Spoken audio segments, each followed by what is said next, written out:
मैं एक गहरा कुआं हूं इस जमीन पर, बेशुमार लड़के लड़कियों के लिए कि उनकी प्यास बुझाता रहूं। उसकी बेपनाह रहमत उसी तरह जर्रे जर्रे पर बरसती है जैसे कुआं सबकी प्यास बुझाता है। इतनी सी कहानी है मेरी, ज़ैनुल आबदीन और आशी अम्मा के बेटे की कहानी। उस लड़के की कहानी जो अखबारें बेचकर अपने भाई की मदद करता था। उस शागिर्द की कहानी जिसकी परवरिश शिव सुब्रमण्य आयर और अय्यदुराई सोलोमन ने की। उस विद्यार्थी की कहानी जिसे पंडले मास्टर ने तालीम दी, MG मेनन और प्रोफेसर साराभाई ने इंजीनियर की पहचान दी, जो नाकामियों और मुश्किलों में पलकर साइंसदान बना। और उस रहनुमा की कहानी जिसके साथ चलने वाले बेशुमार काबिल और हुनरमंद लोगों की टीम थी।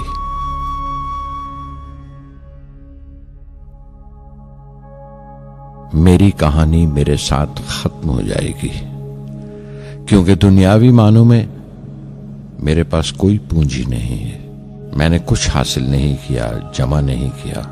मेरे पास कुछ नहीं और कोई नहीं, न बेटा, न बेटी, न परिवार। मैं दूसरों के लिए मिसाल नहीं बनना चाहता, लेकिन शायद कुछ पढ़ने वालों को प्रेरणा मिले कि अंतिम सुख रूह और आत्मा की तस्कीन है। खुदा की रहमत उनकी वरासत है। मेरे परदादा अबुल, मेरे दादा फकीर और मेरे वालिद ज़ैनुल आबदीन का खानदानी सिलसिला अब्दुल कलाम पर खत्म हो जाएगा, लेकिन खुदा की रहमत कभी खत्म नहीं होगी, क्योंकि वो अमर है, लाफानी है। पूर्णमद पूर्णमिदं पूर्णात् पूर्णमुदच्यते पूर्णस्य पूर्णमादाय पूर्णमेवावशिष्यते। ॐ पूर्णमदः पूर्णमिदं पूर्णात् पूर्णमुदच्यते पूर्णस्य पूर्णमादाय पूर्णमेवावशिष्यते। पूर्णमदः पूर्णमिदं पूर्णात् पूर्णमुदच्यते पूर्णस्य पूर्णमादाय पूर्णमेवावशिष्यते। पूर्णमदः पूर्णमिदं पूर्णात् पूर्णमुदच्यते पूर्णस्य पूर्णमादाय पूर्णमेवावशिष्यते।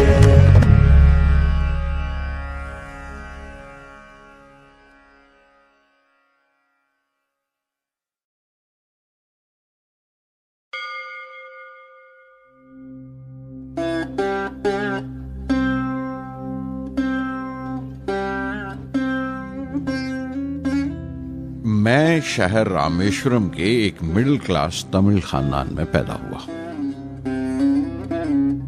मेरे अब्बा ज़ैनुल आबदीन के पास न तालीम थी न दौलत, लेकिन इन मजबूरियों के बावजूद एक दानाई थी उनके पास और हौसला था। और मेरी मां जैसी मददगार थी आशी अम्मा। उनकी कई औलादों में एक मैं भी था, बुलंद कामत माँ बाप का एक छोटे से कद वाला मामूली शक्ल सूरत का लड़का। अपने पुश्तैनी मकान में रहते थे हम, जो कभी 19वीं सदी में बना था। काफी वसी और पक्का मकान था रामेश्वरम की मस्जिद स्ट्रीट में। मेरे अब्बा हर तरह के ऐशो आराम से दूर रहते थे, मगर जरूरियात की तमाम चीजें मुयस्सर थीं। सच तो यह है कि मेरा बचपन बड़ा महफूज था, मादी तौर पर भी और जज्बाती तौर पर भी, मटीरियली एंड इमोशनली।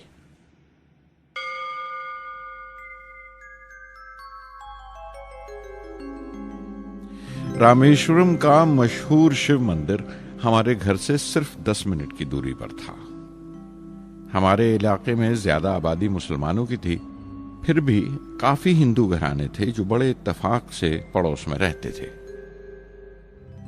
हमारे इलाके में एक बड़ी पुरानी मस्जिद थी, जहां मेरे अब्बा मुझे हर शाम नमाज पढ़ने के लिए ले जाया करते थे।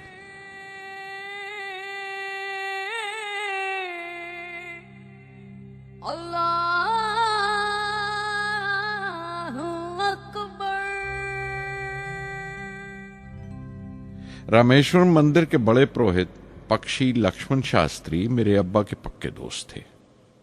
मेरी बचपन की यादों में आंकी हुई एक याद ये भी थी कि अपने अपने रवायती लिबास में बैठे हुए वो दोनों कैसे रूहानी मसलों पर देर देर तक बातें करते रहते थे।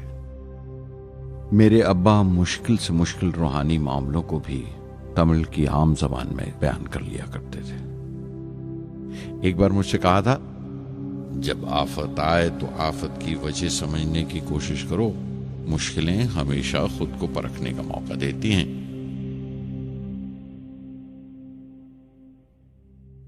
मैंने हमेशा अपनी साइंस और टेक्नोलॉजी में अब्बा के असूलों पर चलने की कोशिश की है। मैं इस बात पर यकीन रखता हूं कि हमसे ऊपर भी एक आला ताकत है, एक महान शक्ति है जो हमें मुसीबत, मायूसी और नाकामियों से निकालकर सच्चाई के मुकाम तक पहुंचाती है। मैं करीब 6 बरस का था जब अब्बा ने एक लकड़ी की कश्ती बनाने का फैसला किया, जिसमें वो यात्रियों को रामेश्वरम से धनुषकोडी का दौरा करा सकें, ले जाएं और वापस ले आएं। वो समंदर के साहिल पर लकड़ियां बिछाकर कश्ती का काम किया करते थे। एक और हमारे रिश्तेदार के साथ, अहमद जलालुद्दीन। बाद में उनका निकाह मेरी आपा जोहरा के साथ हुआ। अहमद जलालुद्दीन हालांकि मुझसे 15 साल बड़े थे, फिर भी हमारी दोस्ती आपस में जम गई थी। हम दोनों हर शाम लंबी सैर को निकल जाया करते थे। मस्जिद गली से निकलकर हमारा पहला पड़ाव शिव मंदिर हुआ करता था, जिसके गिर्द हम उतनी ही श्रद्धा से परिक्रमा करते थे जिस श्रद्धा से बाहर से आए हुए यात्री। जलालुद्दीन ज्यादा पढ़ लिख नहीं सके उनके घर के हालात की वजह से, लेकिन मैं जिस जमाने की बात कर रहा हूं, उन दिनों हमारे इलाके में सिर्फ वही एक शख्स था जो अंग्रेजी लिखना जानता था। जलालुद्दीन हमेशा तालीम याफ्ता पढ़े लिखे लोगों के बारे में बातें करते थे, साइंस की इजाद, मेडिसिन और उस वक्त के लिटरेचर का जिक्र किया करते थे। एक और शख्स जिसने बचपन में मुझे बहुत मुतासिर किया वो मेरा कजन था, मेरा चचेरा भाई शमसुद्दीन। उसके पास रामेश्वरम में अखबारों का ठेका था और सब काम अकेले ही किया करता था। हर सुबह अखबार रामेश्वरम रेलवे स्टेशन पर ट्रेन से पहुंचता था। सन 1939 में दूसरी आलमगीर जंग शुरू हुई, द सेकेंड वर्ल्ड वॉर। उस वक्त मैं 8 साल का था। हिंदुस्तान को इत्तेहादी फौजों के साथ शामिल होना पड़ा और एक इमरजेंसी के से हालात पैदा हो गए थे। सबसे पहली दुर्घटना यह हुई कि रामेश्वरम स्टेशन पर आने वाली ट्रेन का रुकना कैंसिल कर दिया गया और अखबारों का गट्ठा अब रामेश्वरम और धनुषकोडी के बीच से गुजरने वाली सड़क पर चलती ट्रेन से फेंक दिया जाता। शमसुद्दीन को मजबूरन एक मददगार रखना पड़ा जो अखबारों के गट्ठे सड़क से जमा कर सके। वो मौका मुझे मिला और शमसुद्दीन मेरी पहली आमदनी की वजह बना। हर बच्चा जो पैदा होता है वो कुछ समाजी और आर्थिक हालात से जरूर असरअंदाज होता है और कुछ अपने जज्बाती माहौल से भी। उसी तरह उसकी तरबियत होती है। मुझे दयानतदारी और सेल्फ डिसिप्लिन अपने अब्बा से विरासत में मिला था और मां से अच्छाई पर यकीन करना और रहमदिली। लेकिन जलालुद्दीन और शमसुद्दीन की सोहबत से जो असर मुझ पर पड़ा, उससे सिर्फ मेरा बचपन ही महज अलग नहीं हुआ, बल्कि आइंदा जिंदगी पर भी उसका बहुत बड़ा असर पड़ा।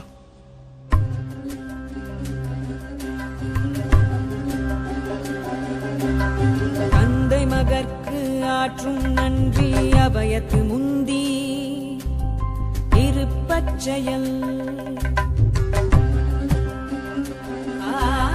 தந்தை மகற்கு ஆற்றும் நன்றி அபயத்து முந்தி இருப்பச்செயல் இருப்பச்செயல் மகன் தந்தைக்கு ஆற்றும் உதவி இவன் தந்தை என்னோற்றான்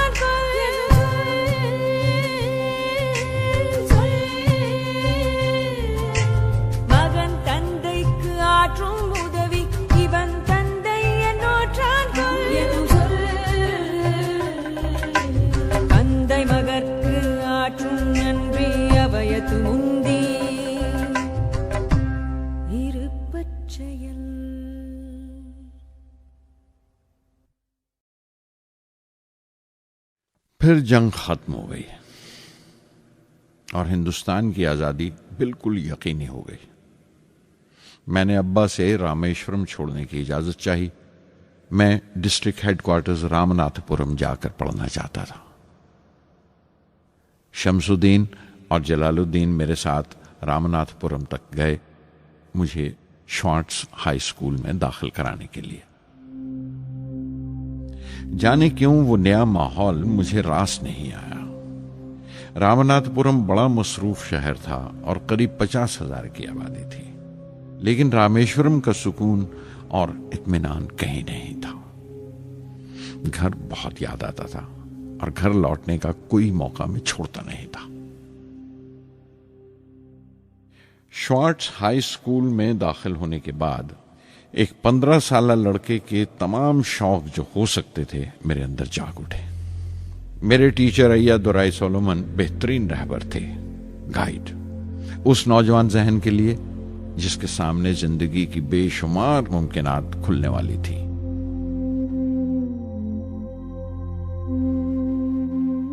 रामनाथपुरम के उस अरसा क़याम में उनसे मेरा रिश्ता उस्ताद शागिर्द या गुरु शिष्य से भी आगे निकल गया।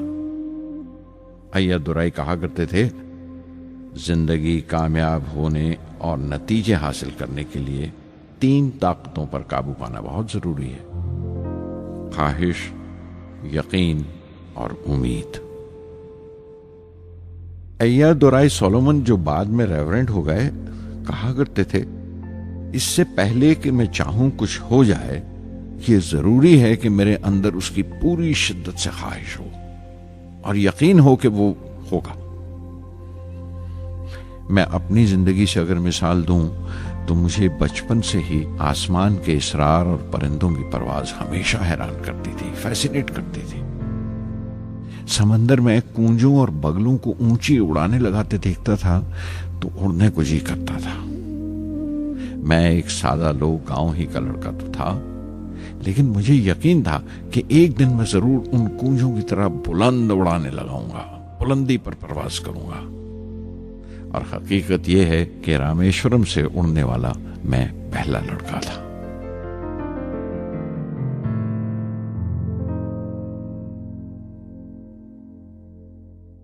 श्वार्ट्ज स्कूल में तालीम खत्म करते करते मेरे अंदर खुद एतमादी बस चुकी थी और मुझे यकीन था कि मैं जरूर कामयाबी हासिल करूंगा।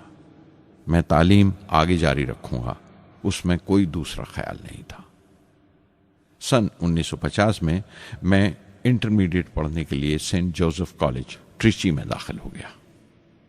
जब बीएससी डिग्री के लिए मैंने सेंट जोसेफ कॉलेज में दाखिला लिया तो हायर एजुकेशन के माने सिर्फ इतने ही जानता था।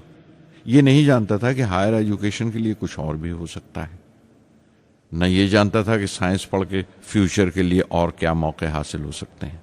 बीएससी पास करने के बाद ही जान पाया कि फिजिक्स मेरा सब्जेक्ट नहीं था। अपने ख्वाब को पूरा करने के लिए मुझे इंजीनियरिंग में जाना चाहिए था। पता नहीं क्यों कुछ लोगों का ऐसा ख्याल है कि साइंस आदमी को खुदा से मुनकर कर देती है, लेकिन मेरे लिए तो साइंस एतमाद, विश्वास और रूहानी तस्कीन की वजह रही है। किसी तरह मैं MIT यानी मद्रास इंस्टीट्यूट ऑफ टेक्नोलॉजी के उम्मीदवारों की लिस्ट में तो आ गया, लेकिन उसका दाखला बहुत महंगा था। कम से कम 1,000 रुपए की जरूरत थी और मेरे अब्बा के पास इतने रुपए नहीं थे। उस वक्त मेरी अक्का, मेरी आपा जोहरा ने अपने सोने के कड़े और चेन बेचकर मेरी फीस का इंतजाम किया। मुझ पर उसकी उम्मीद और यकीन देखकर मैं पसीज गया।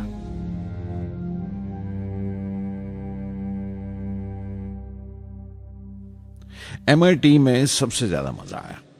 वहां 2 हवाई जहाज रखे देखकर जो उड़ान से बरी कर दिए गए थे, मुझे उनकी तरफ एक अजीब सा खिंचाव महसूस होता था। और जब सब लड़के हॉस्टल लौट जाते थे, मैं कई कई घंटे उनके पास बैठा रहता था। फर्स्ट ईयर मुकम्मल करने के बाद जब मुझे अपने ज्यादा खुसूसी मजमून चुनना थे, यानी अपनी स्पेशल ब्रांच का चुनाव करना था, तो मैंने फॉरेन एरोनॉटिकल इंजीनियरिंग का चुनाव कर लिया। MIT की तालीम के दौरान मुझे 3 टीचर्स ने बहुत मुतासिर किया। Professor Sponder, professor KAV Pandalai, professor Narasimha Rao. Professor Sponder technical aerodynamics सिखाते थे। एरोनॉटिकल इंजीनियरिंग में दाखिले से पहले मैंने उनसे सलाह ली थी।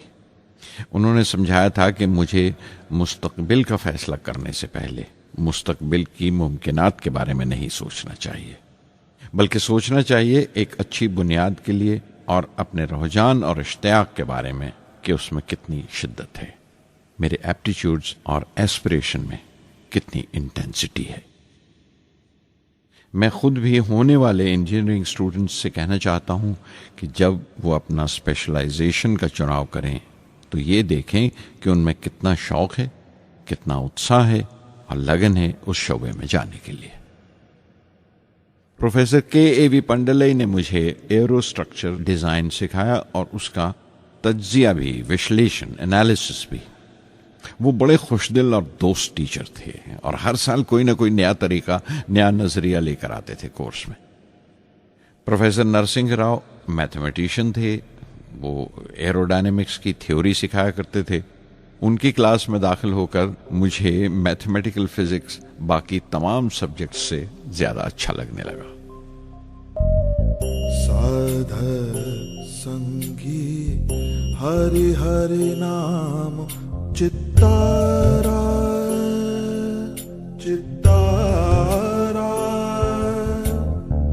साध संगी हरि हरि नाम चित्तारा, सहजी अनंतु होवे दिनु राति, अंकुर भलो हमारा, साध संगी साध संगी।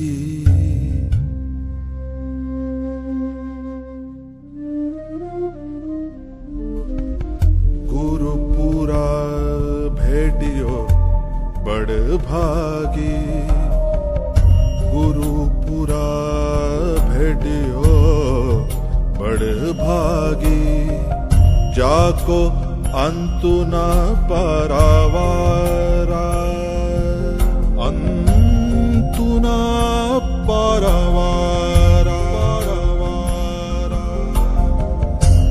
नानक सरनी गही स्वामी की, पुनः पुनः नमस्कार,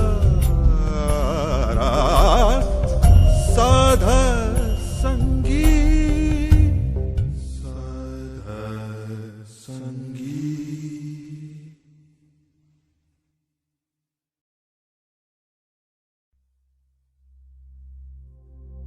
MIT से मैं बेंगलोर के हिंदुस्तान एरोनॉटिक्स लिमिटेड HAL में बतौर ट्रेनी दाखिल हो गया।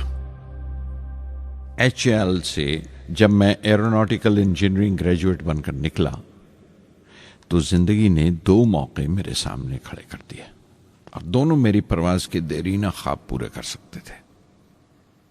एक मौका था एयरफोर्स का, दूसरा मिनिस्ट्री ऑफ डिफेंस में directorate of technical development and production का। मैंने दोनों में अर्जी भेज दी और बैक वक्त दोनों से इंटरव्यू का बुलावा आ गया। एयरफोर्स के लिए मुझे देहरादून बुलाया गया था और डिफेंस के लिए दिल्ली। मेरे दोनों मुकाम 2000 किलोमीटर के फासले पर थे। ये पहला मौका था मेरा अपने वसी और विराट वतन को देखने का। खिड़की पर बैठा मैं इस देश की सरजमीन को पांव तले से बहता हुआ देख रहा था। हैरान था कि उत्तर की तरफ सफर करते हुए एक ही मुल्क का लैंडस्केप कैसे बदलता चला जाता है। मैं 1 हफ्ता दिल्ली में ठहरा, डिफेंस मिनिस्ट्री का इंटरव्यू दिया। इंटरव्यू अच्छा हुआ था। वहां से मैं देहरादून गया एयरफोर्स सिलेक्शन बोर्ड के इंटरव्यू के लिए। 25 उम्मीदवारों में मैं 9वें नंबर पर आया।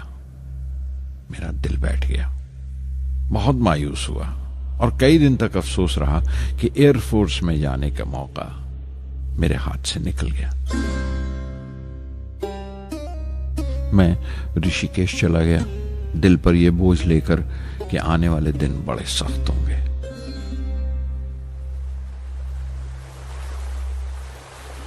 गंगा में स्नान किया और फिर चलता हुआ पास की पहाड़ी पर शिवानंद आश्रम तक पहुंच गया। स्वामी शिवानंद से भेंट हुई। देखने में बिल्कुल गौतम बुद्ध लगते थे, सफेद दूधिया धोती और पांव में लकड़ी की खड़ाऊ। उनकी बच्चों सी मासूम मुस्कान और सादा दिली देखकर बहुत प्रभावित हुआ मैंने बताया उन्हें कैसे मैं इंडियन एयरफोर्स में भर्ती होने से रह गया और मेरी कितनी शदीद ख्वाहिश थी आसमानों में उड़ने की, परवास करने की। वो मुस्कुरा दिए और बोले, ख्वाहिश अगर दिलो जान से निकली हो, वो पवित्र हो और उसमें शिद्दत हो, तो उसमें कमाल की एक इलेक्ट्रोमैग्नेटिक एनर्जी होती है, एक बरकी मकनातीसी ताकत होती है। दिमाग जब सोता है तो वो एनर्जी रात की खामोशी में बाहर निकल जाती है और सुबह कायनात ब्रह्मांड से सितारों की गति रफ्तार को अपने साथ समेटकर दिमाग में लौट आती है। इसीलिए जो सोचा है उसकी सृष्टि अवश्य है, वो तख्लीक होगा। तुम विश्वास करो इस अजली बंधन पर, इस वचन पर कि सूरज फिर लौटेगा, बाहर फिर से आएगी। मैं दिल्ली लौट आया, डिफेंस से अपना इंटरव्यू का नतीजा दरियाफ्त किया। जवाब में मुझे अपॉइंटमेंट लेटर थमा दिया गया और अगले दिन से सीनियर साइंटिफिक असिस्टेंट मुकर्रर कर दिया गया, 250 रुपए की माहाना तनख्वाह पर। 3 साल गुजर गए। उन्हीं दिनों बेंगलोर में एरोनॉटिकल डेवलपमेंट एस्टेब्लिशमेंट ADE का एक नया महकमा खुला और मुझे वहां पोस्ट कर दिया गया। बेंगलोर कानपुर से बिल्कुल मुख्तलिफ शहर था। मैं अपने डायरेक्टरेट की पोस्टिंग का पहला साल वहां गुजार चुका था। दरअसल हमारे देश में ये एक अजीब तरीका है, एक अजीब सा ढंग है अपने लोगों को हद दर्जा तक निचोड़ लेने का, जो हमारे लोगों को इंतहा पसंद बना देता है। शायद इसलिए कि सदियों इस देश ने गैर मुल्की तहजीबों के जख्म भी खाए हैं और उन्हें अपने दामन में जगह भी दी है। अलग अलग हुक्मरानों से वफा करते करते हम अपनी हैसियत, अपनी यकताई खो बैठे हैं। बल्कि हमने एक और ही किस्म की खूबी पैदा कर ली है कि एक ही वक्त में रहमदिल भी हैं और बेरहम भी, हसास भी हैं और बेहिस भी। जितने गहरे हैं उतने ही सतही।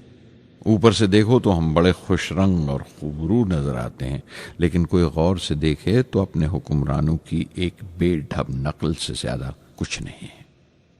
मैंने कानपुर में कल्ले में दबाए हुए पान वाले नवाब वाजिद अली शाह के नकलची बहुत देखे और बेंगलोर में फिरंगियों के अंदाज में कुत्ते की जंजीर थामे टहलते हुए साहिबों की कमी नहीं थी। बेंगलोर में रहकर मैं रामेश्वरम के सुकून और गहरे शांत वातावरण के लिए तरसता था।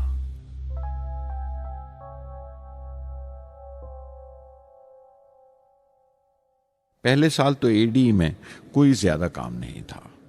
एक प्रोजेक्ट टीम बनाई थी कि 3 सालों में एक स्वदेशी हॉवरक्राफ्ट तैयार करें और वो वक्त से पहले तैयार हो गया।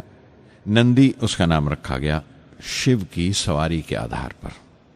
उसका डिजाइन हमारी उम्मीद से ज्यादा अच्छा था, लेकिन मैं सख्त मायूस हुआ जब आपसी कंट्रोवर्सीज की बिना पर सारा प्रोजेक्ट बालाए ताक रख दिया गया, बंद कर दिया गया।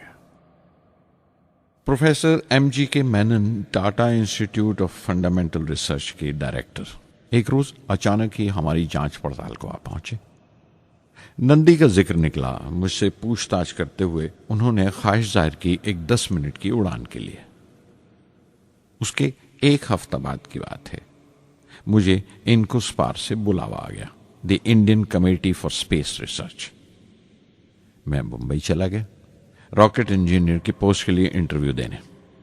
मेरा इंटरव्यू लेने वाले डॉक्टर विक्रम साराभाई और प्रोफेसर MGK मेनन के अलावा मिस्टर सराफ थे, जो उस वक्त एटॉमिक एनर्जी कमीशन के डिप्यूटी सेक्रेटरी के ओहदे पर थे। डॉक्टर साराभाई की गर्मजोशी ने पहली ही मुलाकात में मेरा दिल मोह लिया। अगले ही दिन मुझे खबर मिल गई कि मैं चुन लिया गया। मुझे इनकोस्पार में रॉकेट इंजीनियर की हैसियत से शामिल कर लिया गया था। सन 1962 के देरीना हिस्से में कहीं इनकोस्पार ने थुम्बा में इक्वेटोरियल रॉकेट लॉन्चिंग स्टेशन बनाने का फैसला किया। थुम्बा केरला में त्रिवेंद्रम से परे एक दूर दराज के ऊंगते से गांव का नाम है। हिंदुस्तान में यह मॉडर्न रॉकेट बेस्ड रिसर्च की एक दबी सी इब्तदा थी, हल्की सी शुरुआत। उसके फौरन बाद ही मुझे 6 माह के लिए अमेरिका भेज दिया गया, नासा में रॉकेट लॉन्चिंग की ट्रेनिंग के लिए। जाने से पहले मैं थोड़ा सा वक्त निकालकर रामेश्वरम गया। मेरे अब्बा मेरी इस कामयाबी के लिए बहुत खुश हुए और मुझे उसी मस्जिद में ले जाकर शुक्राने की नमाज अदा की।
NASA Langley research centre Virginia में मैंने अपने काम की शुरुआत की। बाद में Goddard space flight centre Maryland चला गया। मैं अपना इंप्रेशंस अमेरिकन्स के बारे में बेंजामिन फ्रैंकलिन के इस जुमले से बयान कर सकता हूं, जिन बातों से तकलीफ होती है उनसे तालीम भी मिलती है। हिंदुस्तानी तंजीमों में, यहां की ऑर्गेनाइजेशंस में एक बड़ी मुश्किल है। जो ऊपर हैं वो बड़े मगरूर हैं।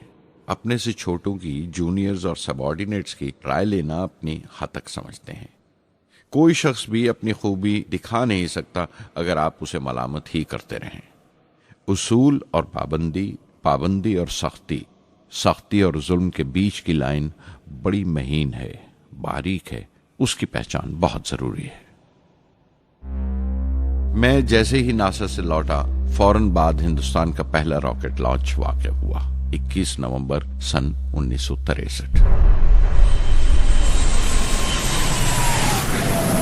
वो साउंडिंग रॉकेट था, नाम नाइकी अपेची।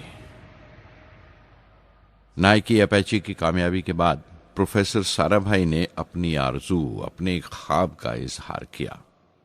एक Indian satellite launch vehicle ISLV का सपना। हिंदुस्तानी रॉकेट का ख्वाब 20वीं सदी में एक तरह से 18वीं सदी का ख्वाब भी कहला सकता है, जो टीपू सुल्तान ने देखा था। टीपू सुल्तान की फौज में 27 ब्रिगेड थे जो खुशून कहलाते थे, और हर एक ब्रिगेड में एक दस्ता था रॉकेटमैन का जो साथ रहा करता था और जुर्क्स कहलाता था।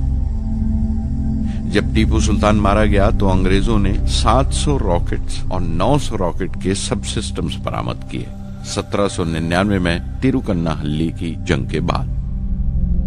वो रॉकेट्स विलियम कॉन्गरीव ने इंग्लैंड भिजवा दिए जांच पड़ताल के लिए, उसकी तकनीक समझने के लिए, जिसे आज की साइंसी जबान में हम रिवर्स इंजीनियरिंग कहते हैं। टीपू सुल्तान की मौत के साथ उस ख्वाब की भी मौत हो गई, कम से कम 150 साल के लिए। पंडित जवाहरलाल नेहरू की बदौलत वो रॉकेटरी का ख्वाब एक बार फिर हिंदुस्तान में जिंदा हुआ।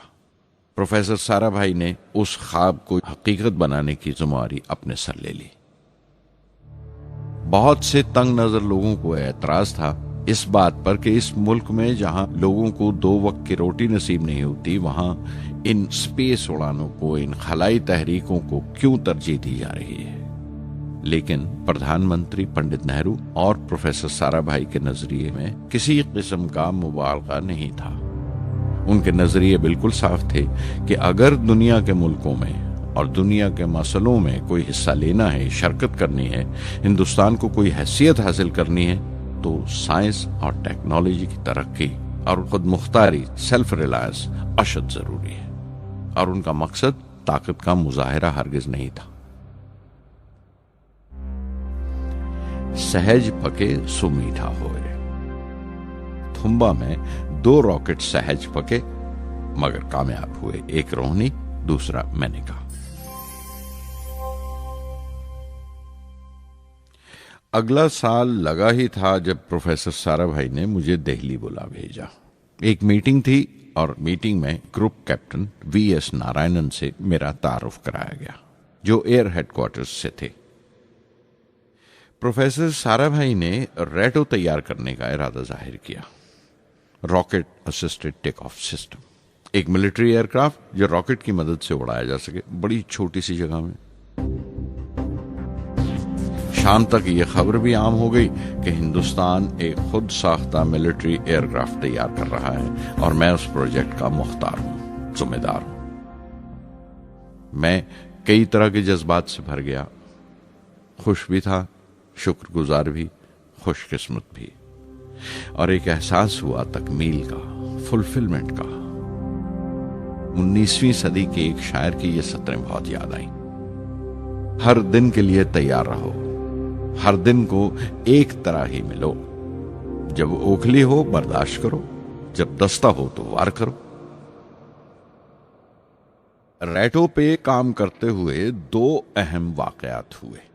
पहला तो यह था कि अपने देश में पहली बार स्पेस रिसर्च का 10 साला प्रोग्राम तैयार हुआ, जिसके ऑथर थे प्रोफेसर साराभाई।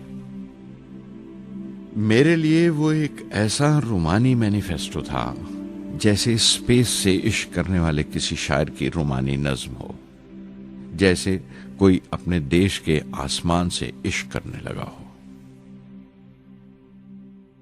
और दूसरा वाकया मिनिस्ट्री ऑफ डिफेंस में मिसाइल पैनल का तैयार होना। नारायणन और मैं, हम दोनों उस पैनल के मेंबर थे। उस वक्त तक भविष्य की आने वाली SLV सैटेलाइट लॉन्च व्हीकल का नाक नक्शा भी तैयार हो चुका था। प्रोफेसर साराभाई अपने देरीना ख्वाब को ताबीर देने के लिए कुछ और साथियों का चुनाव कर चुके थे। मैं खुद को खुशकिस्मत समझता हूं कि मुझे उस प्रोजेक्ट का लीडर चुना गया। उस पर प्रोफेसर साराभाई ने मुझे एक और जिम्मेदारी भी सौंपी कि लॉन्च की 4थी स्टेज मैं ही डिजाइन करूं। यह मामूल था, मेरा आदत थी कि हर मिसाइल पैनल की मीटिंग के बाद मैं जाकर प्रोफेसर साराभाई को पूरी तफसील, पूरी रिपोर्ट देता था। दिल्ली में ऐसी ही एक मीटिंग के बाद 23 दिसंबर 1971 को मैं त्रिवेंद्रम लौट रहा था और उस दिन प्रोफेसर साराभाई थुम्बा में SLV का मुआयना करने गए हुए थे। दिल्ली एयरपोर्ट के लाउंज से मैंने उन्हें फोन किया, पैनल मीटिंग की तफसील बताई। प्रोफेसर साराभाई ने मुझे कहा कि मैं त्रिवेंद्रम एयरपोर्ट पर उनका इंतजार करूं। मैं जब त्रिवेंद्रम पहुंचा तो फिजा में एक मातम बिछा हुआ था। मुझे खबर दी गई कि प्रोफेसर साराभाई नहीं रहे। चंद घंटे पहले दिल का दौरा पड़ने से उनका इंतकाल हो गया। मैं थर्रा के रह गया। चंद घंटे पहले ही तो मैंने उनसे बात की थी। मेरे लिए वो बहुत बड़ा सदमा था। प्रोफेसर साराभाई मेरी नजर में इंडियन साइंस के राष्ट्रपिता हैं, जैसे राष्ट्र के पिता महात्मा गांधी हैं। उन्होंने अपनी टीम से रहनुमा पैदा किए और खुद अपने अमल से उनके लिए मिसाल साबित हुए।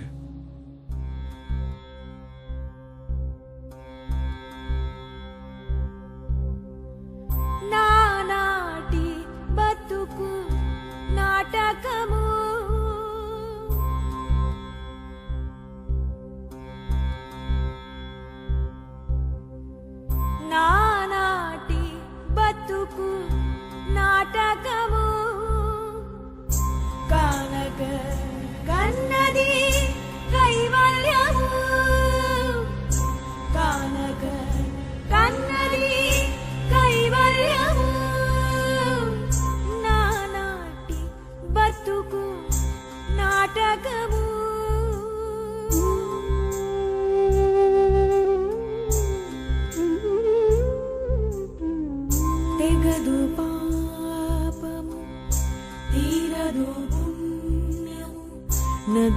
నగి కాలము నాటకము తెగదు పాపము తీరదు పుణ్యము నగి నగి కాలము నాటకము యగువన శ్రీ వెంకటేశ్వరుడేలిగే యగువన శ్రీ వెంకటేశ్వరుడేలిగే గగనము మీదిది కైవల్యము గగనము మీదిది కైవల్యము కైవల్యము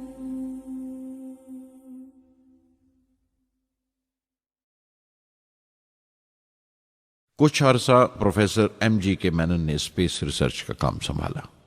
बिलाखिर प्रोफेसर सतीश धवन को Indian Space Research Organisation ISRO की जिम्मेदारी सौंप दी गई। तुम्बा का पूरा कॉम्प्लेक्स एक बड़े पैमाने पर स्पेस सेंटर बना दिया गया और Vikram Sarabhai space centre VSSC का नाम दिया गया। जिसने वो सेंटर कायम किया था उसी के नाम से उस जगह की श्रद्धांजलि पेश की गई। मशहूर मेटलर्जिस्ट डॉक्टर ब्रह्म प्रकाश VSSC के पहले डायरेक्टर मुकर्रर हुए। कोई भी शख्स अपनी जिम्मेवारी में तभी कामयाब हो सकता है अगर वो बारसूख हो, मोतबर हो और अपने फैसलों के लिए उसे सही हद तक आजादी हो। शायद निजी जिंदगी में भी तसल्ली का यही एक रास्ता है। आजादी और जिम्मेवारी एक साथ हो, तभी वो तस्कीन और खुशी का बायस हो सकती है। और जाती आजादी हासिल करने के लिए मैं 2 रास्ते तजवीज कर सकता था जो मैंने इख्तियार किए। पहला तो ये कि अपनी तालीम और तरबियत को बढ़ावा दो। इल्म, नॉलेज बड़ा कारामद हथियार है, बहुत काम आता है। इल्म जितना ज्यादा होगा उतनी ज्यादा आजादी के हकदार होगे। इल्म वो पूंजी है जो कोई छीन नहीं सकता। टीम की रहनुमाई तभी मुमकिन है अगर आपकी जानकारी मुकम्मल हो, अप टू डेट हो।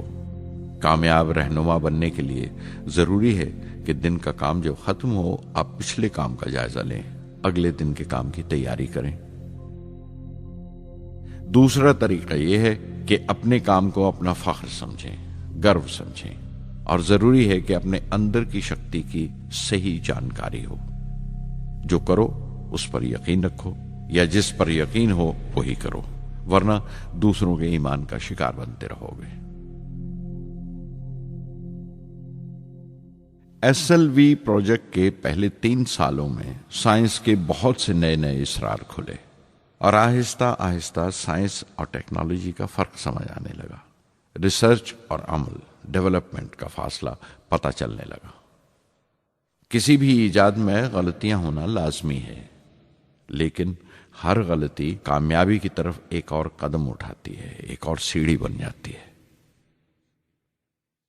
किसी भी तख्लीक की तरह SLV-3 की तख्लीक भी कई दर्दनाक लम्हों से गुजरी।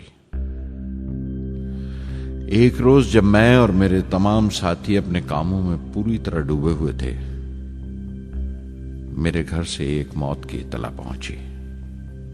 मेरे दोस्त और हमदर्द मेरे बहनोई जलालुद्दीन का इंतकाल हो गया था।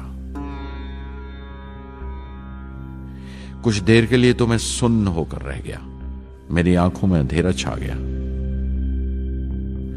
थोड़ी देर बाद जब अपने चौगिरदे का एहसास हुआ तो महसूस किया जैसे मेरी हस्ती का एक हिस्सा मर गया था।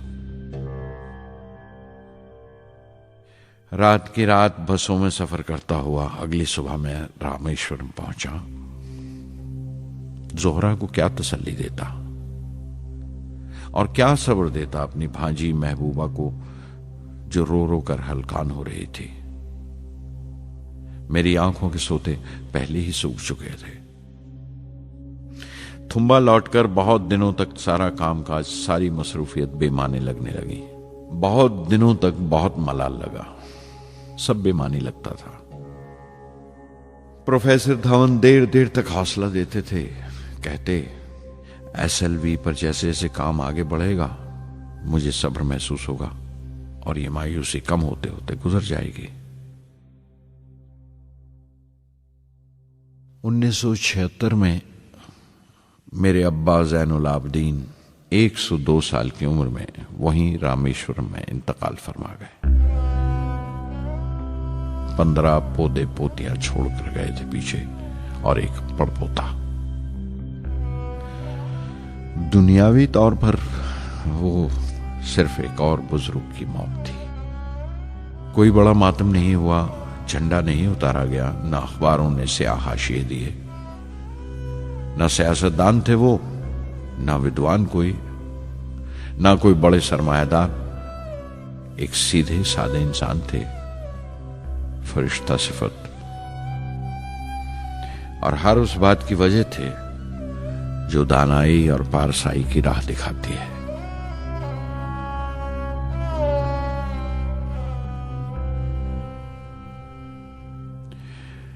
मैं बहुत देर तक अपनी मां के पास बैठा रहा, चुपचाप, और जब उठा थुम्बा लौटने के लिए तो उसने रुंधे गले से दुआएं दी मुझे।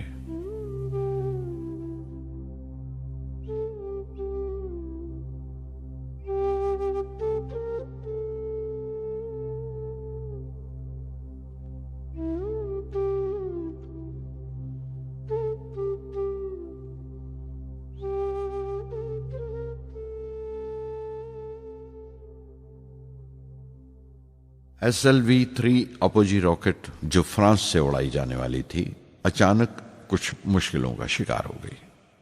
मुझे फौरन फ्रांस जाना पड़ा। मैं रवाना होने ही वाला था कि मेरी मां की मौत की खबर पहुंची। यके बाद दीगरे 3 मौतें हो गई मेरे घर में। उस वक्त मुझे अपने काम में पूरे ध्यान की जरूरत थी। 100% लगन से काम करने की ख्वाहिश किसी और लगन की गुंजाइश नहीं छोड़ती। मुकम्मल नीति और पूरी लगन से SLV-3 का ख्वाब 1979 के दरमियान में जाकर पूरा हुआ। हमने SLV-3 की परवाज का दिन 10 अगस्त 1979 तय किया था। 23 मीटर लंबा 4 स्टेजेस का यह रॉकेट 17 टन का वजन लेकर 7:58 पर बड़ी कजदाई से उड़ा और खला की तरफ रवाना हुआ।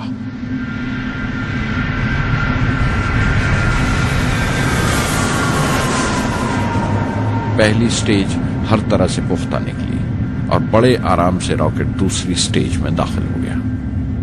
हम सब दम खुद रह गए, सांस रोके बैठे थे। हमारे बरसों का ख्वाब आसमान की तरफ सफर कर रहा था। अचानक हमारे ख्वाब में दरार आई, हमारा सुकूत टूटा, हमारी खामोशी टूटी। दूसरी स्टेज काबू से बाहर होने लगी थी। 317 सेकंड के बाद परवाज टूट गई। मेरी मेहनत और उम्मीद चौथी स्टेज को साथ लेकर तमाम मलबा श्री हरिकोटा से 560 किलोमीटर दूर समंदर में जाके गिरा।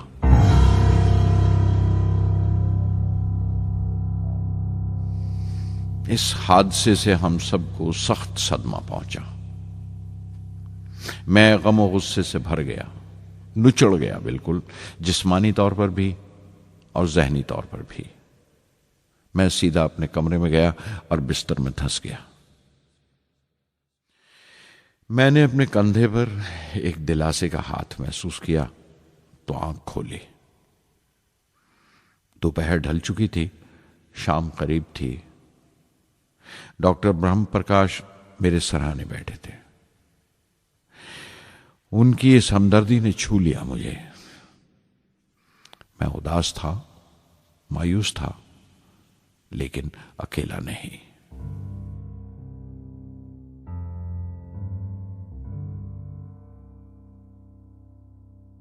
हर शख्स तकनीकी जमा तफरीक और बहस मुबासे के बाद मुतमईन हो चुका था, संतुष्ट हो चुका था, लेकिन मुझे इत्मीनान ना आया और मुसलसल बेचैन रहा।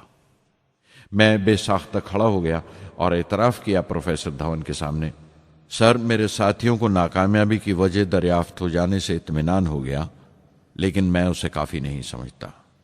इस मिशन के डायरेक्टर की हैसियत से इस गलती को भी मैं अपनी जिम्मेवारी समझता हूं। SLV-3 की नाकामयाबी की जिम्मेवारी मेरी है।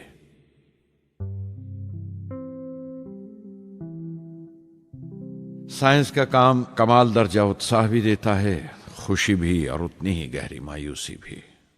इस तरह के वाकयात सोच सोचकर मैं दिल को ढारस देता रहा। यह ख्याल कि इंसान चांद पर उतर सकता है, सबसे पहले एक रूसी साइंटिस्ट ने सोचा था। उसे हकीकत बनने में 40 साल गुजर गए जब अमेरिका ने उसे पूरा किया। प्रोफेसर चंद्रशेखर ने चंद्रशेखर लिमिट का आविष्कार किया था 1930 में, जब कैम्ब्रिज में पढ़ रहे थे। लेकिन 50 साल बाद उन्हें उसी डिस्कवरी पर नोबेल प्राइज मिला। वॉन ब्रॉन अपनी सैटर्न लॉन्च व्हीकल से आदमी को चांद पर उतारने से पहले कितनी सारी नाकामियों से गुजरे होंगे। पहाड़ की चोटी पर उतरने से पहाड़ पर चढ़ने का तजुर्बा नहीं मिलता। जिंदगी पहाड़ की चढ़ानों पर मिलती है, चोटी पर नहीं। चढ़ानों पर ही तजुर्बे मिलते हैं और जिंदगी मंचती है और टेक्नोलॉजी तरक्की करती है। चोटी पर पहुंचने की कोशिश ही में चढ़ानों का इल्म हासिल होता है। मैं एक एक कदम चलता रहा, चढ़ता रहा चोटी की तरफ।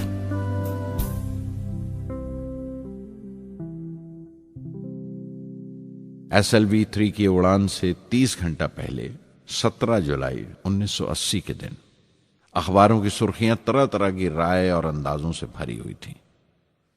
ज्यादातर रिपोर्टर्स ने पहली SLV की उड़ान याद दिलाई थी कि किस तरह वो रॉकेट फेल हो गया था और उसका मलबा समंदर में जाकर गिरा था। कुछ लोगों ने तो देश की दूसरी खामियों का जिक्र करते हुए भी उसे SLV-3 से जोड़ दिया था। मैं जानता था कि अगले दिन का नतीजा हमारे फ्यूचर के स्पेस प्रोग्राम का फैसला करने वाला है। मुख्तसर ये कि सारी कौम की नजरें हम पर गड़ी हुई थीं। 18 जुलाई 1980 सुबह 8:03 पर हिंदुस्तान का पहला सैटेलाइट लॉन्च व्हीकल उड़ा।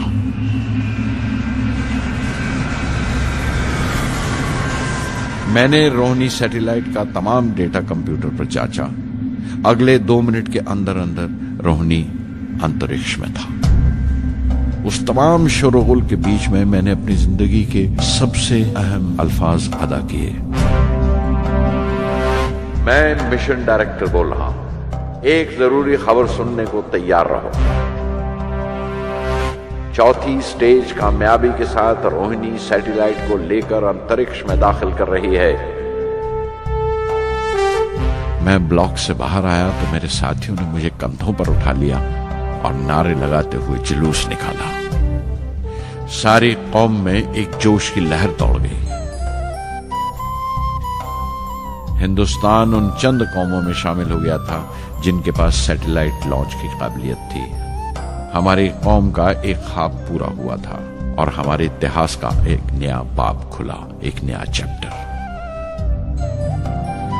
प्रधानमंत्री इंदिरा गांधी ने मुबारकबाद का तार भेजा और सबसे ज्यादा हिंदुस्तान के साइंसदान खुश थे कि ये पूरी कोशिश स्वदेशी थी, हमारी अपनी थी। मैं कुछ मिले जुले जज्बात से गुजर रहा था। मैं खुश था कि पिछली 2 दहाइयों से जिस कोशिश में था बिलाखिर उसमें कामयाब हुआ। लेकिन उदास था जिन लोगों की बदौलत में यहां पहुंचा था वो लोग मेरे साथ नहीं थे। मेरे अब्बा, मेरे बहनोई जलालुद्दीन और प्रोफेसर साराभाई। SLV-3 की कामयाबी के महीने भर के अंदर ही प्रोफेसर धवन का फोन आया एक दिन और दिल्ली बुलाया प्रधानमंत्री से मिलने के लिए। मेरी एक छोटी सी उलझन थी कपड़ों को लेकर। हमेशा से बड़े आमियाना से कपड़े पहनता हूं और पांव में चप्पल या स्लीपर कह लो। प्रधानमंत्री को मिलने जैसा वो लिबास नहीं था, मेरे लिए नहीं, उनके एहतराम के लिए। सुना तो प्रोफेसर धवन बोले, कपड़ों की फिक्र मत करो, तुमने जो शानदार कामयाबी पहन रखी है वो काफी है। रिपब्लिक डे 1981 मेरे लिए एक बड़ी खुशखबरी लेकर आया कि मुझे पद्म भूषण से नवाजा गया है। मैंने अपने कमरे को बिस्मिल्लाह खां की शहनाई से भर लिया। शहनाई की गूंज मुझे कहीं और ही ले गई। मैं रामेश्वरम पहुंच गया, मां के गले लगा। अब्बा ने मेरे बालों को उंगलियों से सहलाया और मेरा दोस्त, मेरा रफीक जलालुद्दीन मस्जिद गली में जमा हुए लोगों में मेरे इनाम का ऐलान कर रहा था। मेरी बहन जोहरा ने मीठा बनाया घर में। पक्षी लक्ष्मण शास्त्री ने मेरे माथे पर तिलक लगाया। फादर सोलोमन ने मेरे हाथ में सलीब देकर दुआ पढ़ी और प्रोफेसर सारा भाई को देखा। उनके चेहरे पर मुस्कुराहट थी, फख्र था। जो पौधा वो लगा कर गए थे अब पूरा पेड़ बन चुका था, जिसके फल हिंदुस्तान की आवाम तक पहुंच रहे थे।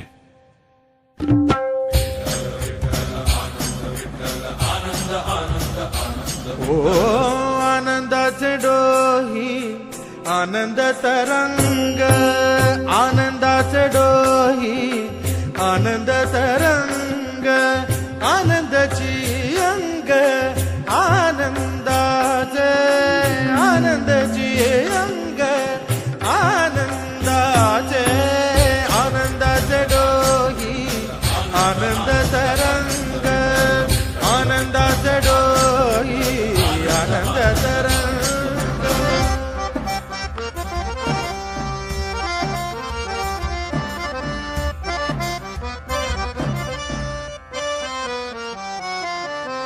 गर्भाचे आवडी मातेचा डोहळा, तेथीचा जीवळा तेथे बिंबे। गर्भाचे आवडी मातेचा डोहळा, तेथीचा जीवळा तेथे बिंबे। तुका म्हणे तैसा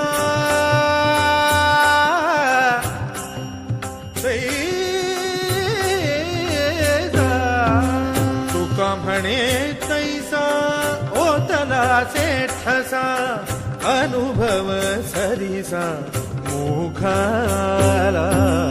आनंदाचे डोही आनंद तरंग, आनंदाची अंग, आनंदाचे आनंदाचे डोही आनंद तरंग।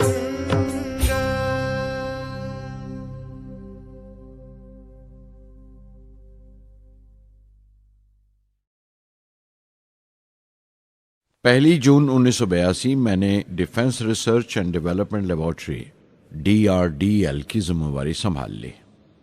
उस वक्त के defence minister Shri R Venkataraman ने जब मशवरा दिया कि बजाय दर्जा बदर्जा मिसाइल तैयार करने के हमें मुकम्मल अपनी मिसाइल तैयार करने का प्रोग्राम बनाना चाहिए, तो हमें अपने कानों पर यकीन नहीं आया और देखते देखते ही वो प्रोजेक्ट एक मुकम्मल मिसाइल का प्रोग्राम बन गया, जिसके नतीजे आइंदा बहुत दूर तक पहुंचे।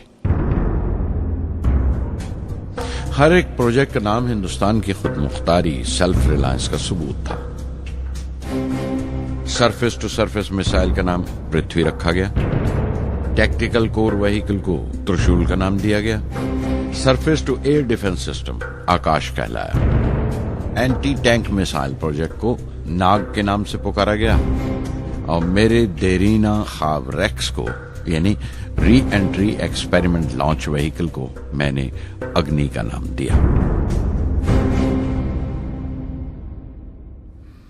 मिसाइल टेक्नोलॉजी का हुनर दुनिया की कुछ चुनी हुई कौमों के पास ही था। वो बड़े ताज्जुब से हमारी तरफ देख रहे थे कि हम क्या करने जा रहे हैं और कैसे करेंगे। हम एक मीटिंग में बैठे हुए अपने मकसद को पूरा करने के लिए 1984 की निशानदेही कर रहे थे जब डॉक्टर ब्रह्म प्रकाश की मौत की खबर आई। मेरे लिए वो एक और सदमा था।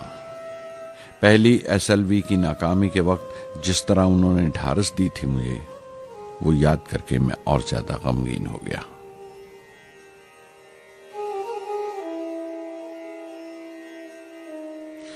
प्रोफेसर साराभाई अगर वीएसएससी के निर्माता थे, बनाने वाले थे, तो डॉक्टर ब्रह्म प्रकाश उसके आमिल थे, एग्जीक्यूटर थे। उनकी विनम्रता ने मुझे बड़ी हद तक नरम कर दिया और मैंने अपनी तुंद मिजाजी पर काफी काबू कर लिया। उनकी हलीमी सिर्फ अपनी खूबियों तक ही महदूद नहीं थी, बल्कि अपने से छोटों को इज्जत देना भी उनकी आदत में शामिल था। उनके बर्ताव और सलूक में ये बात नजर आ जाती थी कि कोई शख्स भी खामियों से खाली नहीं है।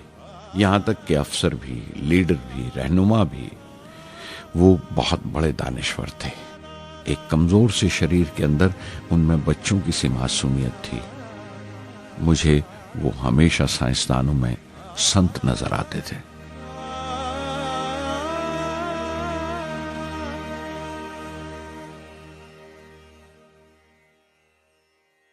पृथ्वी का काम अपनी तकमील को पहुंच रहा था जब हम 1988 में दाखिल हुए। 25 फरवरी 1988 सुबह 11:23 पर पृथ्वी की पहली परवाज वाक़ हुई। हमारे मुल्क में वो एक ऐतिहासिक मौका था। पृथ्वी सिर्फ एक सरफेस टू सरफेस मिसाइल ही नहीं, बल्कि आइंदा आने वाली तमाम किस्म की मिसाइल का बुनियादी नक्शा भी था, फ्यूचर का मॉड्यूल था वो। पृथ्वी ने हमारे आस पड़ोस के मुल्कों को दहला दिया। मगरबी यानी वेस्टर्न मुल्कों को पहले तो हैरत हुई, फिर गुस्से का इजहार किया और पाबंदी लगा दी इंडिया के लिए कि वो ऐसी कोई चीज बाहर के मुल्कों से न खरीद सकें जो उनके मिसाइल प्रोग्राम में इस्तेमाल हो सकती हो या काम आ सकती हो। मिसाइल की इजाद में हिंदुस्तान की खुद मुख्तारी ने दुनिया के तमाम तरक्की याफ्ता मुल्कों को परेशान कर दिया। अग्नि की टीम में 500 से ज्यादा साइंसदान शामिल थे। अग्नि की परवाज 20 अप्रैल 1999 तय पाई थी। लॉन्च की तमाम तैयारियां मुकम्मल हो चुकी थीं और हिफाजत के लिए यह फैसला किया गया था कि लॉन्च के वक्त आसपास के तमाम गांव खाली करा दिए जाएं। अखबारात और दूसरी मीडिया ने इस बात को बहुत उछाला। 20 अप्रैल पहुंचते पहुंचते तमाम मुल्क की नजरें हम पर टिकी हुई थीं। दूसरे मुल्कों का दबाव बढ़ रहा था कि हम इस तजुर्बे को मुलतवी कर दें या खारिज कर दें, लेकिन सरकार मजबूत दीवार की तरह हमारे पीछे खड़ी रही और किसी तरह हमें पीछे नहीं हटने दिया। परवाज से सिर्फ 14 सेकंड्स पहले हमें कंप्यूटर ने रुकने का इशारा किया। किसी एक पुर्जे में कोई खामी थी, वो फौरन ठीक कर दी गई, लेकिन उसी वक्त डाउन रेंज स्टेशन ने रुकने का हुक्म दिया। चंद सेकंड्स में कई रुकावटें सामने आ गईं और परवाज मुलतवी कर दी गई। अखबारात ने आस्तीनें चढ़ा ली। हर बयान ने अपनी अपनी तरह की वजूहात निकाल ली। कार्टूनिस्ट सुधीर दार ने एक कार्टून शाया किया जिसमें एक खरीदार कुछ सामान दुकानदार को वापस करते हुए कह रहा था, अग्नि की तरह वो भी नहीं चली। एक कार्टून में दिखाया गया कि साइंसदान कह रहा है, सब ठीक था, स्विच बटन नहीं चला। हिंदुस्तान टाइम्स के कार्टून में एक नेता रिपोर्टर को समझा रहा है, डरने की कोई बात नहीं, ये बड़ी अमन पसंद अहिंसावाद की मिसाइल है, इससे कोई मरेगा नहीं।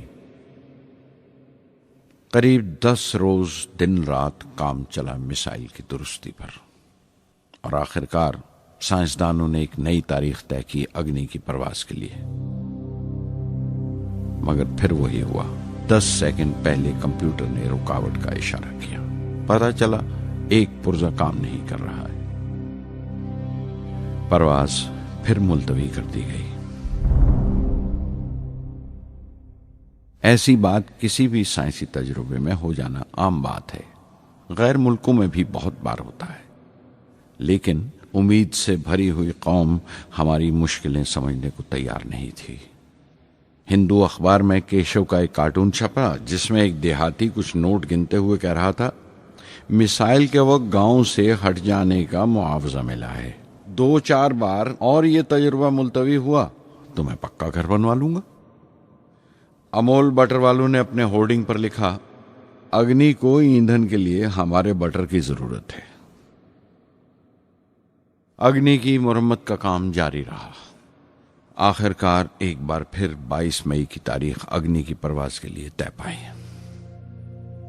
उसकी पिछली रात doctor Arunachalam, general KN Singh और मैं डिफेंस मिनिस्टर KC पंत के साथ चहलकदमी कर रहे थे। पूरे चांद की रात थी, हाई टाइड का वक्त था और लहरें गरज गरज कर खुदा की अजमत का नाम ले रही थी। कल अग्नि की परवाज कामयाब होगी या नहीं, बार बार यही सवाल हमारे दिमाग में गूंज रहा था।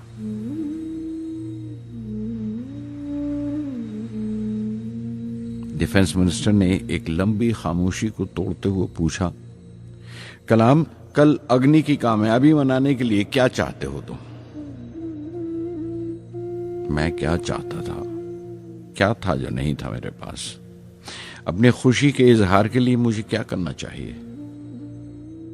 और अचानक मुझे जवाब मिल गया, हम 1 लाख पेड़ों की कोंपले लगाएंगे, मैंने कहा और उनके चेहरे पर रौनक आ गई। तुम अपनी अग्नि के लिए धरती मां का आशीर्वाद चाहते हो, बोले। कल यही होगा, उन्होंने पेशेंगोई की।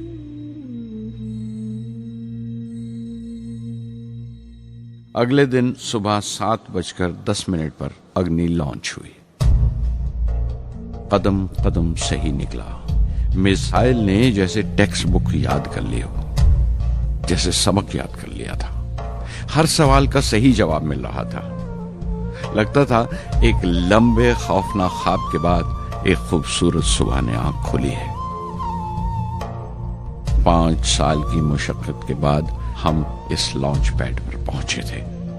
इसके पीछे 5 लंबे सालों की नाकामयाबी, कोशिशें और इम्तिहान खड़े थे। इस कोशिश को रोक देने के लिए हिंदुस्तान ने हर तरह के दबाव बर्दाश्त किए थे, लेकिन हमने कर दिखाया जो करना था। मेरी जिंदगी का सबसे कीमती लम्हा था वो मुट्ठी भर सेकंड्स, 600 सेकंड की वो परवाज जिसने हमारी बरसों की थकान दूर कर दी, बरसों की मेहनत को कामयाबी का तिलक लगाया। उस रात मैंने अपनी डायरी में लिखा, अग्नि को इस नजर से मत देखो।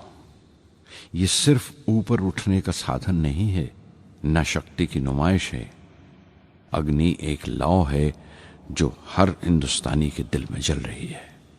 इसे मिसाइल मत समझो, ये कौम के माथे पर चमकता हुआ आग का सुनहरी तिलक है।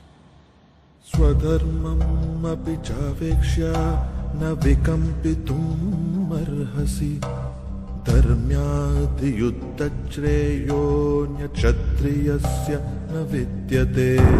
स्वधर्मम् अपि चावेक्ष्य न विकम्पितुम् अर्हसि, धर्म्याद् युद्धश्रेयोऽन्यक्षत्रियस्य न विद्यते।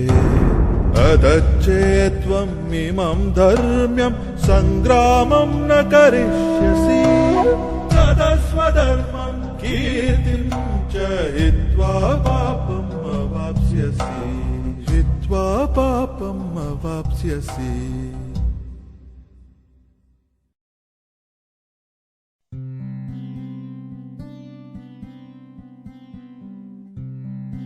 उन्नीस 1990 के रिपब्लिक डे पर देश ने मिसाइल प्रोग्राम की कामयाबी का जश्न मनाया। मुझे पद्म विभूषण से नवाजा गया और डॉक्टर अरुणाचलम को भी।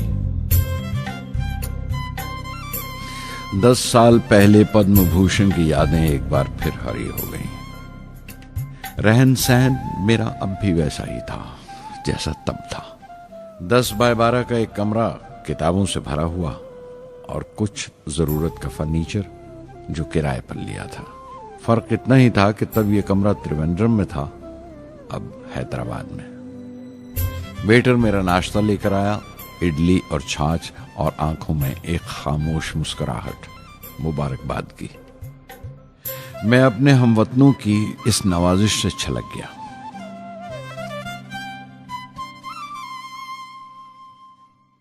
मैं जानता हूं कि बहुत से साइंसदान और इंजीनियर मौका मिलते ही वतन छोड़ जाते हैं, दूसरे मुल्कों में चले जाते हैं ज्यादा रुपया कमाने के लिए, ज्यादा आमदनी के लिए। लेकिन ये आदर, मोहब्बत और इज्जत क्या कमा सकते हैं जो उन्हें अपने वतन से मिलती है। 15 अक्टूबर 1991 में 60 साल का हो गया।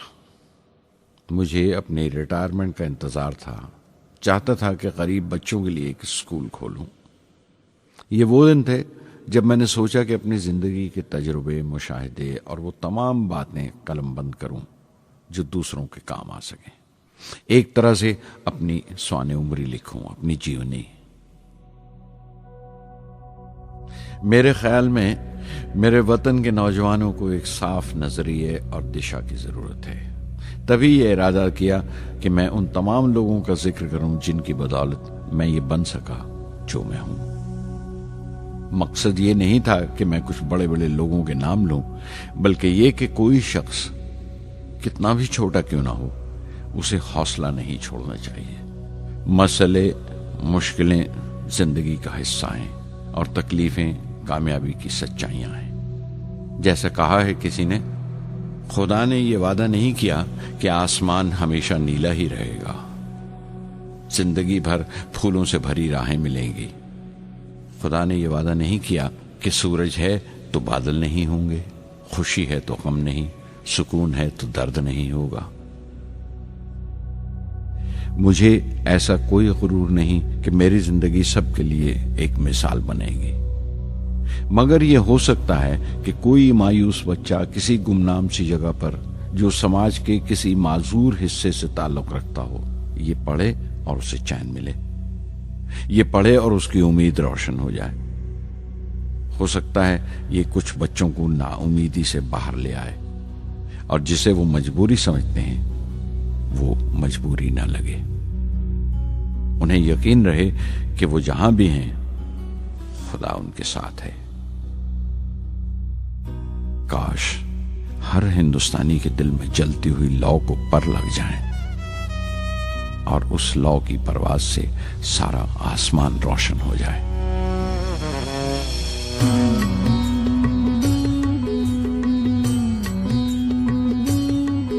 ये ज़मीं मेरी, मेरा आसमां, बड़ा खूबसूरत है जहां।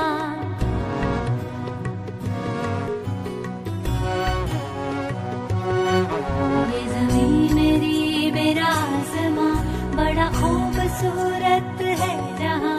मेरी जिंदगी परवाज़ है, वो फिजा मेरी, मैं उड़ूं जहां। मेरी जिंदगी परवाज़ है, वो फिजा मेरी, मैं उड़ूं जहां। ये ज़मीं मेरी, मेरा आसमां, बड़ा खूबसूरत है जहां। कभी धूप लेप के आसमां हमने सुनहरी कर लिया। कभी धूप लेप के आसमां हमने सुनहरी कर लिया। फिर धूप बांध के पाँव में हम उड़े हैं ठंडी हवाओं में। ज़मीं मेरी, मेरा आसमां, बड़ा खूबसूरत है जहां। कभी वक्त उठा के सरों पे हम और आग लेके परों पे हम। कभी वक्त उठा के सरों पे हम और आग लेके परों पे हम। कभी छानी खाली खला कहीं, हम उड़े जहाँ पे हवा नहीं। ज़मीं मेरी, मेरा आसमां, बड़ा खूबसूरत है जहां। मेरी जिंदगी परवाज़ है, मेरी जिंदगी परवाज़ है, वो फिजा मेरी, मैं उड़ूं जहां। ये ज़मीं मेरी, मेरा आसमां, बड़ा खूबसूरत है जहां। ये ज़मीं मेरी, मेरा आसमां, बड़ा खूबसूरत है जहां।